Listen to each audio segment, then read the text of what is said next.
Assalamualaikum warahmatullahi wabarakatuh. Perkenalkan, saya Dita Karisya Natalia Putri dari kelas 12 TKP 1. Pada kesempatan kali ini saya akan menjelaskan gadai menurut Islam. Langsung disimak ya. Yang pertama adalah pengertian kata rah. Secara bahasa berarti menggadaikan atau transaksi hukum gadai.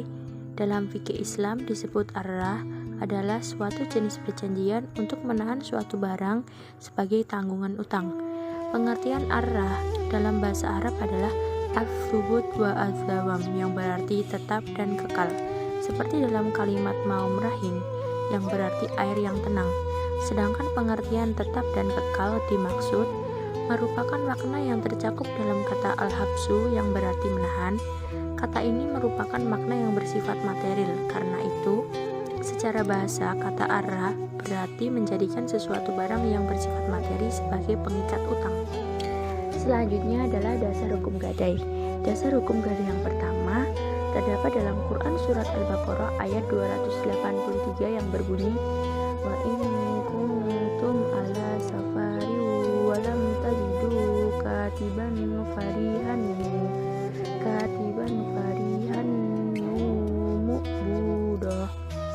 ma'budah fa in amina ba'dukum ba'dan falyu'addil ladzi tumina amanatahu waliyattaqillaha rabbah wala ta'tumu syahadah wa may ya'tumha fa innahu afimun qalbu wallahu bima ta'maluna alim. Yang artinya, jika kamu dalam perjalanan sedangkan kamu tidak mendapatkan seseorang pencatat, hendaklah ada barang jaminan yang dipegang. Akan tetapi, jika sebagian kaum mempercayai sebagian yang lain, hendaklah yang dipercaya itu menunaikan amanatnya atau utangnya, dan hendaklah dia bertakwa kepada Allah Tuhannya. Janganlah kamu menyembunyikan kesaksian, karena siapa yang menyembunyikannya, sesungguhnya hatinya berdosa. Allah Maha mengetahui apa yang kamu kerjakan. Yang kedua adalah as-sunnah. Rasulullah pernah menggadaikan baju besinya kepada orang Yahudi untuk ditukar dengan gandum.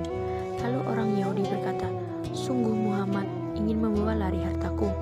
Rasulullah kembali menjawab, "Bohong, sesungguhnya aku orang yang jujur di atas bumi ini dan di langit. Jika kamu berikan amanat kepadaku, pasti aku tunaikan. Pergilah kalian dengan baju besiku menemuinya." Hadis riwayat Bukhari. Yang ketiga adalah ijma. Pada dasarnya para ulama telah bersepakat bahwa gadai itu boleh. Para ulama tidak pernah mempertentang kebolehannya, demikian pula landasan hukumnya. Jumhur ulama berpendapat bahwa gadai disyariatkan pada waktu tidak berpergian maupun pada waktu berpergian. Berdasarkan Al-Quran dan hadis di atas menunjukkan bahwa transaksi atau perjanjian gadai dibenarkan dalam Islam. Bahkan Nabi pernah melakukannya. Namun demikian, perlu dilakukan pengkajian yang lebih mendalam dengan melakukan ijtihad. Selanjutnya adalah rukun dan syarat gadai. Dalam menjalankan akad pegadaian syariah harus memenuhi rukun dan syarat gadai syariah. Rukun dan syarat gadai tersebut antara lain: 1. Rukun ar-rah, a-rohin yang menggadaikan, b. al-murtahin yang menerima gadai, c. al-marhun atau rah barang yang digadaikan, d. al-marhun bih atau utang, e. sigat, ijab, dan qabul. Yang kedua, syarat ar-rah, a-rahin dan murtahin. Pihak-pihak yang melakukan perjanjian rah, yaitu rahin dan murtahin, harus mengikuti syarat-syarat berikut: kemampuan, yakni berakal sehat. B. Sigat. Yang menjadi syarat sigat adalah sigat tidak boleh terikat dengan syarat tertentu dan juga dengan suatu waktu di masa depan, karena hukum gadai boleh sama seperti jual beli. Maka rah mempunyai sisi pelepasan barang dan pemberian hutang seperti halnya akad jual beli, maka tidak boleh diikat dengan syarat tertentu atau dengan suatu waktu di masa depan. C. Marhun bih. Pertama, harus merupakan hak yang wajib diberikan atau diserahkan kepada pemiliknya. Kedua, memungkinkan pemanfaatan. Bila sesuatu menjadi hutang tidak bisa dimanfaatkan, maka tidak sah. Tiga, harus dikuantifikasi atau dapat dihitung jumlahnya. Yang tidak dapat diukur atau dikuantifikasi, rah itu tidak sah. D. Marhun harus berupa harta yang dapat dijual dan nilainya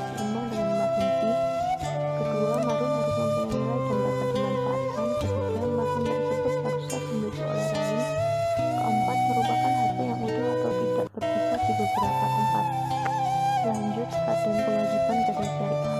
1. Hak dan kewajiban pemegang gadai. Hak pemegang gadai.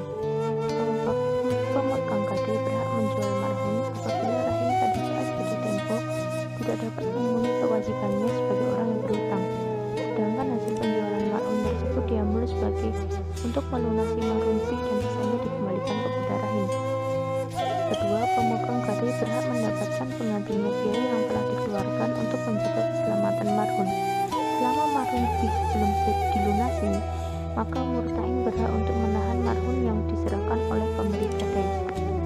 B. Kewajiban pemegang gadai. Pemegang gadai berkewajiban bertanggung jawab atas hilangnya atau merosotnya harta marhun apabila hal itu di atas kelalaiannya. Kedua, pemegang gadai tidak boleh menggunakan marhun untuk kepentingan sendiri. Ketiga, pemegang gadai berkewajiban untuk memberitahu kepada rahim sebelum diadakan pelelangan marhun. Yang kedua, hak dan kewajiban pemberi gadai. A. Hak pemberi gadai. Pemberi gadai berhak untuk mendapatkan kembali marhun setelah pemberi gadai melunasi marhun fih. Pemberi gadai berhak menuntut ganti rugi dari kerusakan dan hilangnya marhun apabila hal itu disebabkan oleh kelalaian murtahin. Kedua, pemberi gadai berhak untuk mendapatkan sisa dari penjualan marhun setelah dikurangi biaya pelunasan marhun fih dan biaya lainnya. Ketiga, pemberi gadai berhak meminta kembali marhun apabila murtahin telah jelas menyalahgunakan marhun. B. Kewajiban pemberi gadai. Pemberi gadai berkewajiban untuk melunasi marhun fih yang telah diterimanya dari murtahin dalam tenggang waktu yang telah ditentukan, termasuk biaya lain yang telah ditentukan murtahin. Yang kedua, pemberi gadai berkewajiban merelakan penjualan atas marhun miliknya apabila dalam jangka waktu yang telah ditentukan rahim tidak dapat melunasi marhun fih kepada murtahin. Lanjut, gadai dalam Islam. 1. Status barang gadai.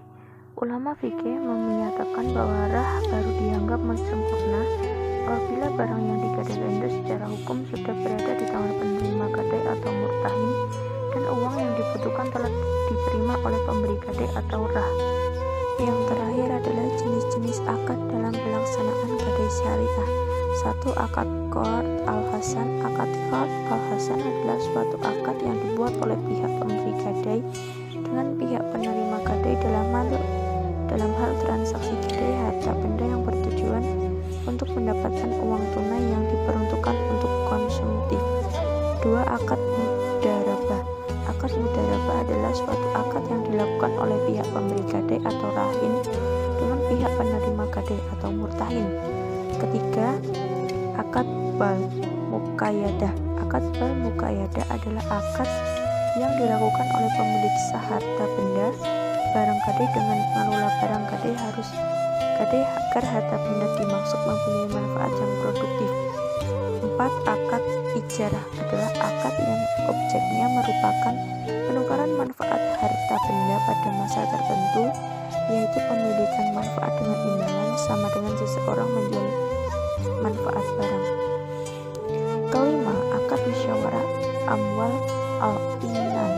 Akad musyawarah amwal al-inan adalah suatu transaksi dalam bentuk persyarikatan antara dua pihak atau lebih yang disponsori oleh pegadaian syariah untuk berbagai hasil atau profit loss sharing, berbagai kontribusi, berbagai kepemilikan, dan berbagai risiko dalam sebuah usaha. Demikian materi yang dapat saya sampaikan, kurang lebihnya mohon maaf. Wabillahi taufik walhidayah. Wassalamualaikum warahmatullahi wabarakatuh.